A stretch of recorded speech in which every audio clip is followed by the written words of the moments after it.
Ассаламу алейкум, құрметті көрермендер. Менің каналыма қош келдіңіздер. Бүгін біз оңай, тез әрі дәмді болып шығатын пирог дайындаймыз.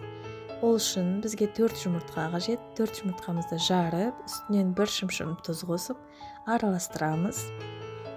Содан кейін, жақсылап араластырғаннан кейін, жайлап қантымызды қосамыз. Қантымыз жақсылап еріп, массамыз көпіріп, ақшыл түске енгенге дейін араластырып аламыз. Содан кейін ұнымызды електен өткізіп, қопсытқышымызды қосып, жақсылап араластырып аламыз. Венчикпен араластырғандарыңыз дұрысырақ болады. Ұнымызды 2 бөліп қосамыз. Келесі этап бізде сүт пен сары майымызды жылытып аламыз.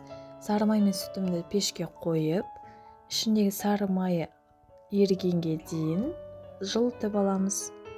Оған дейін пешімізді қосып, 180 градусқа қойып, алдын ала ысытып аламыз. Оған дейін біздің сүтіміз бен майымыз еріп, дайын болып қалды. Сүт пен майды жаңағы смесіміздің үстінен жайлап құйып отырамыз. Жайлап құйып, венчикпен араластырып отырамыз.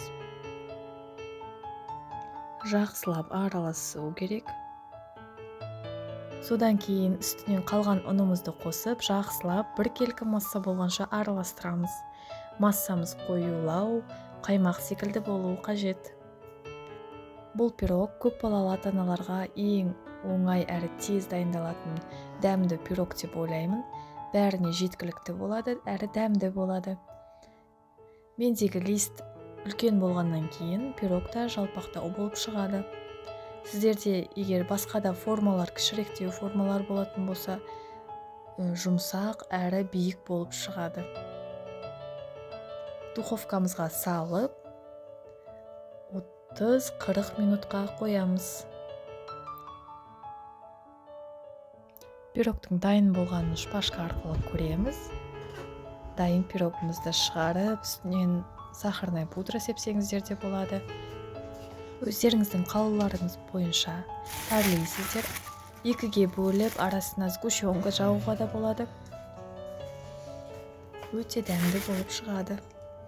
Дәмді пирогпен 5-тің шайында отырып шай ішіңіздер. Барлықтарыңызға ас болсын. Менің каналыма тіркеліп, лайк басып, комментарий жазып кетіңіздер. Соңына дейін көргендеріңізге көптен көп рахмет. Жасап көріңіздер. Комментарийға қалай болып шыққанын жаза кетіңіздер. Келесі видеода көріскенше сау саламатты болыңыздар. Ассаламу алейкум.